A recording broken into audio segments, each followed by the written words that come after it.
Apabila kita sebut Ahlus Sunnah wal Jamaah, kebanyakan daripada kita akan kata Asy'ariyah Maturidiyah. Betul tak? Kita tak kata betul, kita tak kata salah lagi. Tapi saya nak ajak tuan-tuan berfikir. Asy'ariyah Maturidiyah, kalau yang munsif di kalangan mereka, mereka akan kata Ahlul Hadis ataupun Hanabilah. Betul tak? Antaranya Syekhul Azhar Ahmad Tayyib, dalam banyak kenyataan dia kata Ahlus Sunnah ialah Asy'ariyah Maturidiyah dan juga Ahlul Hadis.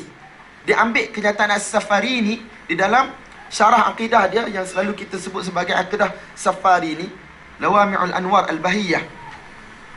Jadi dalam Mu'tamar Shishan, beliau juga sebut benda yang sama. Walaupun bayan khitami bagi muktamar tersebut, mereka telah membuang Ahlul Hadis daripada musamma Ahli Sunnah wal Jamaah. Kita tak kira lah dia kata Wahabi dah curi istilah Ahli Sunnah wal Jamaah, kemudian guna untuk dia saja. Itu kata sirah dakhili, perbalahan dalaman. Tak semua puak macam tu. Jadi itu biar. Cuma kita nak cerita dari sudut akademik ni. Ahlus Sunnah, kalau yang munsif di kalangan mereka, mereka kata Asy'ariyah, Maturidiyah dan juga Ahlul Hadis, iaitu Hanabilah lah biasanya. Yang ghairu munsif di kalangan mereka, mereka akan kata Asy'ariyah, Maturidiyah faqat. Jadi kita tanya, soalan-soalan yang selalu ditanya oleh orang awam, apakah akidah para imam-imam madhab, imam-imam salaf sebelum wujudnya Abul Hasan Al-Asy'ari rahmatullah alaih? Abu Hasan Al-Asy'ari dia lahir bila tuan-tuan? Ya. 260 Hijrah, bai. Oh, ngepek gila pengajar budak sekolah. 260 Hijrah. Kemudian dia duduk dalam i'tizal selama mana? 40 tahun. Sampai tahun 300 Hijrah. Kemudian barulah dia jadi Ahli Sunnah. Dia tanggalkan jubah dia di atas mimbar dan seumpamanya kan. Dan dia meninggal pada tahun 324. Apa sangat tak baca buku langsung lagi. 324 Hijrah. So cuba tuan-tuan tengok frame masa antara Imam Abu Ja'far At-Tahawi dengan Imam Abu Hasan Asy'ari. Nampak tak apa yang saya cuba sampaikan? Abu Ja'far At-Tahawi 239. Maksudnya dia lebih awal daripada Imam Abu Hasan Asy'ari. Betul tak? Lebih awal, 239. Dan lahir dalam keluarga Ahli Sunnah. Lahir dalam keluarga Ahli Sunnah. Asal-asalnya Syafi'i madhab. Dibesarkan oleh ayah dia sendiri. Kemudian dibesarkan oleh pakcik dia Imam Muzani. Kemudian berpindah mazhab, tapi pergi kepada mazhab Imam Abu Hanifah rahmatullahi alaih, tapi masih lagi dalam golongan Ahli Sunnah. Maksudnya nasy'ah dia ialah nasy'ah sunniyah daripada awal. 239. Nampak tuan-tuan? Sehinggalah beliau meninggal pada tahun 321 Hijrah. 321 Hijrah, 239, berapa? Hampir 80 tahun kehidupan beliau. Betul tak? 321 239, 1 tolak 9, 2. Betul tak? 11, hampir 82 tahun. Sunniyah, nasy'ah, sampailah mati. Al-Imam Abul Hasan Al-Asy'ari rahmatullahi alaih lahir 260. Kemudian hidup dalam i'tizal 40 tahun sampai tahun 300. Start ngaji dan seumpamanya jadi Ahli Sunnah, start daripada bawah balik. Beliau tidak terkenal dalam hadis. Nama-nama beliau tidak ada dalam riwayat-riwayat hadis. Sebab Ashabus Sunan yang 6 itu yang paling lewat meninggal ialah Al-Imam An-Nasa'i rahmatullahi alaih pada tahun 308 Hijrah.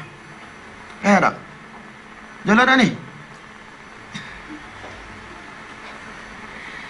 Sebab Al-Imam Abul Hasan Al-Asy'ari rahmatullahi alaih, walaupun dia hidup zaman A'immah,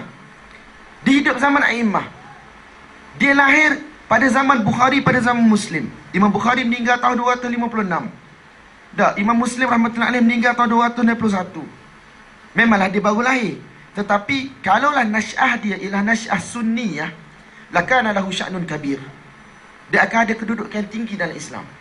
Sebab Imam Abu Daud rahmatullahi alaih meninggal 275, Ibnu Majah 273, Tirmizi 279. Nampak tak tuan-tuan? Tapi sebab dia hidup dalam i'tizal selama 40 tahun, dia tidak ada kaitan dengan hadis, dia tidak ada kaitan dengan i'tiqad ahli sunnah, dia tidak ada kaitan dengan ulum-ulum Islamiyah di atas manhaj ahli sunnah wal jamaah. Nampak tak tuan-tuan? Jadi sehinggalah Allah Subhanahu wa taala memberi taufik kepada dia, beliau bertaubat daripada mazhabul i'tizal pada tahun 300 Hijrah. Dalam masa 24 tahun tuan-tuan, beliau menuntut ilmu dan seumpamanya, tetapi beliau hanya terkenal di dalam bidang i'tiqad dan juga maqalat. Itu sahaja tuan-tuan. Persoalan yang ditimbulkan oleh ramai orang, kenapa i'tiqad dinisbahkan kepada beliau, tidak dinisbahkan kepada ulama yang lebih awal daripada beliau, bahkan menulis kitab macam Al-Imam At-Tahawi rahmatullahi alaih. Kenapa tidak ada orang kata saya ahli sunnah Tahawiyah? Kenapa ahli sunnah Asy'ariyah Maturidiyah sahaja? Kenapa tidak ahli sunnah Tahawiyah? Satu persoalan yang tuan-tuan perlu tanya, kita nak memecahkan tabu. Sebab ada di kalangan sahabat-sahabat kita yang mengatakan bahawasanya ahli sunnah Asy'ariyah sahaja ataupun Maturidiyah sahaja. Selain daripada itu bukan ahli sunnah. Fa'aina Tahawi? Di mana Imam Tahawi? Aqdam, nasy'ah sunniyah daripada awal. Tuan-tuan, kita bukan nak kritik Al-Imam Abul Hasan Al-Asy'ari, cuma kita nak betulkan cara kita berfikir. Nampak tak tuan-tuan? Bila orang tanya, mu mazhab apa akidah? Bila kita kata kita Tahawi, apa orang akan kata kepada kita? Wahabi, Salafi, Mujassimah, Musyabbihah, Hasyawiyah. Nampak tak tuan-tuan? Tapi ala kulli hal, kita nak kata Al-Imam At-Tahawi rahmatullahi alaih wujud sebelum itu dah menulis kitab. A'immatus sunnah yang lain wujud sebelum itu dan menulis kitab. Kalam mereka manthur, diriwayatkan secara bersanad oleh Al-La'likai di dalam i'tiqad ahli sunnah dan ulama-ulama lain. Jadi tuan-tuan, kita nak kata bahawasanya min aqdam al-kutub al-mu'allafah fil i'tiqad allati wasalatna pada hari ini ialah kitab Al-Imam Abi Ja'far At-Tahawi. Satu kitab yang mana ghairu mashkuk, tidak disyaki. Memang kitab yang mana sahih nisbah dia.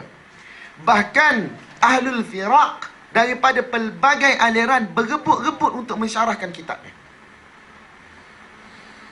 Nampak tak tuan-tuan? Asy'ariyah pun syarah, Maturidiyah pun syarah, Ahbash pun syarah, Saqafiyah pun syarah. Said Fudah nak buat nisbah ke mana macam dia? Whatever, dia pun syarah juga. Semua cari kitab ni untuk disyarahkan. Sebab apa? Sebab ini merupakan satu matan yang mana asil dalam turah pengajian akidah Islam, dan satu orang syakhsiyah yang mana ghairu mashkuk fiha, iaitu Al-Imam At-Tahawi rahmatullahi alaih. Nampak tuan-tuan kepentingan kitab ni? Cumanya apabila ahlul kalam mengambil kitab ni, dia akan jadi syarah ahlul kalam. Apabila yang salafi ambil, athari ambil, dia akan jadi syarah athari.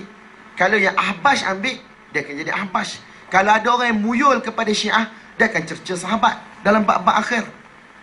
Nampak tak tuan-tuan? Jadi tuan-tuan, kalau dah baca banyak syarah, tuan-tuan boleh buat muqaranah. Tuan-tuan baca syarah yang pelbagai, tuan-tuan boleh buat muqaranah untuk kita tengok di mana perbahasan-perbahasan yang mana berbeza di antara madaris-madaris ni ketika mana mereka mensyarahkan kitab yang sama. Tapi orang yang nak baca, dia kena ada tamakun dalam ilmu dulu. Jangan dia baca dalam keadaan dia masih lagi muda, baru, hijau. Tak. Sehingga kalau dia baca kitab-kitab ahlul bid'ah, dia akan terpengaruh dengan bid'ah mereka. Nampak tak tuan-tuan? Tuan-tuan boleh baca syarah As-Saqqaf, dia kata sahih akidah Tahawiyah, betul tak? Tuan-tuan boleh baca syarah Al-Harari, tuan-tuan boleh baca Asy-Syarhul Kabir ala Tahawiyah oleh Syekh Said Fudah. Tak, tuan-tuan boleh baca syarah-syarah lama terhadap akidah Tahawiyah di atas jalan Maturidiyah, Al-Ghaznawi dan seumpamanya. Tak, Asy'ariyah pun syarah juga. Semua nama-nama kitab tu disebut oleh Syekh Syuaib di permulaan tahqiq beliau terhadap syarah Ibn Abil Is, dan juga telah ditalkhis oleh Syekh Salah Khalidi di dalam Al-Qabasat As-Sanniyah telah disebut nama-nama kitab tersebut. Tuan-tuan boleh cari kalau tuan-tuan nak cari.